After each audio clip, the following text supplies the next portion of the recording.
Hey, Magic fans, welcome back. This is your captain speaking here on CapnclydesMTG. The holidays are over. I hope you had a good one. Today, I think it's a good time that we have a look back, a retrospect, reflect, if you will, on some of the most expensive cards that came out of Magic in 2024. And really look at what maybe generated them into a short degree and throw around lots of opinions because everybody's got one, like many other things. Anyway, don't forget, comment, like, subscribe, hit that notification bell. Your comments down below will feed that YouTube algorithm. Links in the description. Giveaway for Christmas is over. Sorry. So that link's probably not active if it's still down there. But the eBay and TCG player store links are. Help support the channel, buy a few cards, become a YouTube member for more giveaways and discounts and other kinds of cool stuff. See videos early and talk with us on Discord and all that good jazz.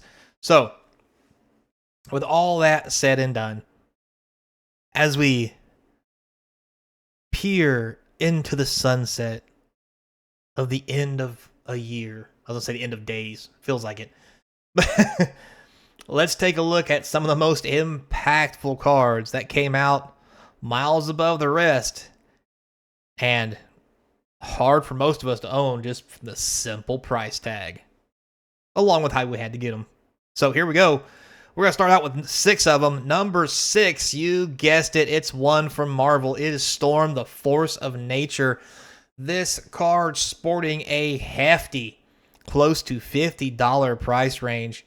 After some severe spikes from the sellout, it's finally come down to a mere $50. Just so cheap. This product was plagued with everything from giant, massive problems in the ordering process on Secret Lair, the site going down, and people doing weird stuff to get extra ones and yada yada. I mean, it was just a treasure trove of problems, which has probably helped drive this card alone up to $50 from this Secret Lair. Not to mentioning all the other cards in the Secret Lair, which were actually pretty good in my opinion. I mean, nothing fantastically great. However, this card I thought was just really cool. And no, not just the picture, like the actual abilities on this card's pretty fucking sweet. So, lots of scarcity, piss poor distribution, and the inability for people to own it because of limited print runs has made this number 6 most expensive card of the year. All right, so moving on to number 5. It is Rev the Tithe Extractor, another new card straight out of Jumpstart 2025. This card coming in at a whopping $33.97. I know you said, well, hey, I thought this was supposed to be more expensive than Storm. And, well, due to market things that happened during filming, this was more expensive at one point. But point being, this is still close to 5 or 6. Whatever, beat me up in the comment section. Math is hard. But this card is so expensive, and I think it's probably will fall off favor eventually for several reasons. One of them being Jumpstart 2025 has just come out, so there's not a lot of this card floating around. As more product gets opened, it will plummet. You can see here, you know, at one point when we started filming this, it was up in here. But as the days progressed, as I started doing research on other cards and stuff, it started to dip off by the time I got a picture of it. But anyway, as more Jumpstart gets open, this will come down in price. But one of the things this card does have going for it is a Jumpstart card, which is harder to get cards in Jumpstart than it is normal products because you have to get the special Jumpstart pack inside of the box, which there's not always guaranteed to be in there. And if it is, you may only get one. And even though this is a rare, you get one in a box. That's rough. And it's got an anime picture on it, which the anime versions of cards or alternate art versions, for most intents and purposes, are just on fire this year inside the Magic community. And that's probably some of the reasons why this one has managed to sneak into the top.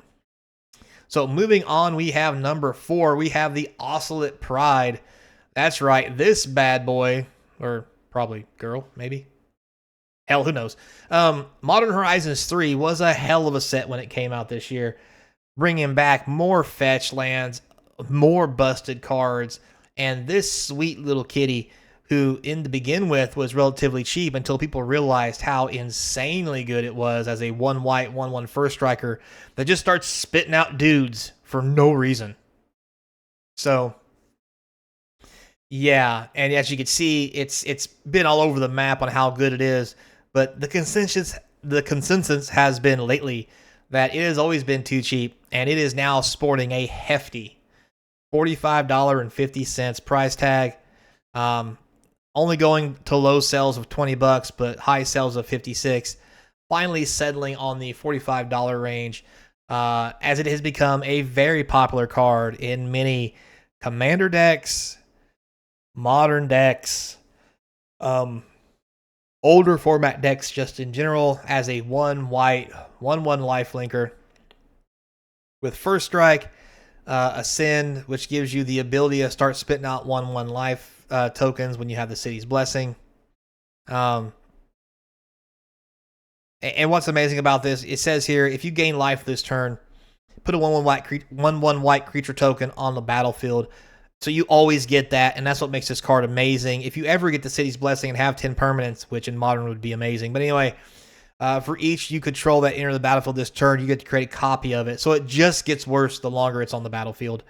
And that, along with some of the other stuff, is what made this card number 4 on the all-time priced high list of the most expensive cards from 2024. Moving on to number 3, we have an oldie but a goodie. Good old Cyclonic Rift is back, baby. Ravnica Remastered version, this one. Apparently everybody seems to like this version better than others. It is a $43.99, basically a $45 Cyclonic Rift, which a lot of people, Ravnica Remastered did not get much praise when it first came out. But it did have some good cards in it. It's still a little controversial. Some people like it, some people don't. People argue about it all the time. But you cannot deny that a $45 Cyclonic Rift is pretty sweet to have in the set. Not to mention, anime art, anybody? Again, notice a pattern? See things going on? Things and stuff. And yeah, so anyway. So there you have it. And we know why this is popular. Commander. It's all your guys' fault. I'm just blaming you. Just saying it. So number 2, we have Urza, Lord High Artificer. Where did this little fella come from? Well, this little fella came from Future Sight in the Mystery Booster 2 edition. So in Mystery Booster 2, a lot of cards came out in a Future Sight border, making them very, very expensive. As collectors and maybe even players, from what I understand, want that old nostalgic feel. And because of that, this one is coming in at roughly $300 as a foil. And that is absurd.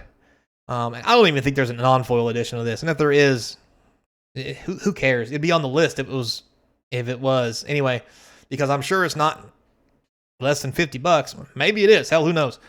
I just know this is what I found. And it's a weird cycle of life, we'll say. As Urza used to be the most expensive card out of Modern Horizons 1. And they just began to reprint the dog piss out of him to drive the price into the dirt until they made this one, which was way more expensive than any Urza ever made, ever. And one of the reasons they're hard to get, thousands of cards in the Mystery Booster box. The odds of you getting one in a box, especially at Mythic, slim to none. You might as well be playing the lottery. And as the price tag shows, it is definitely the lottery. So, if we're up to $350, I know what you're thinking. What the hell is more expensive than this from 2024? Well, buckle up, Buttercup. I got a surprise for you. It is the Mana Vault. This bad boy, the rainbow foil from the Secret Lair drop, was made as a Secret Lair drop for Fallout.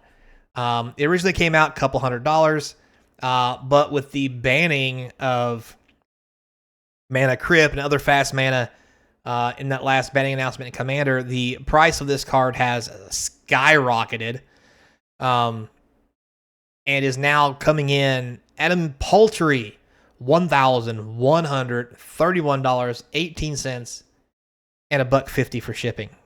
Seriously, $1.50. If you're only spending $1.50 to ship this, I have some serious damn questions for you. This better be some $5 freaking insured shipping. Anyway, moving on. So here it is. Who would have thought that the #1 most expensive card made in 2024 would be Mana Vault? Feels like I'm a kid again, back with 4th edition. Oh, God. Cycle of life. Well, guys, there you have it. That's the top 6 expensive cards from the year.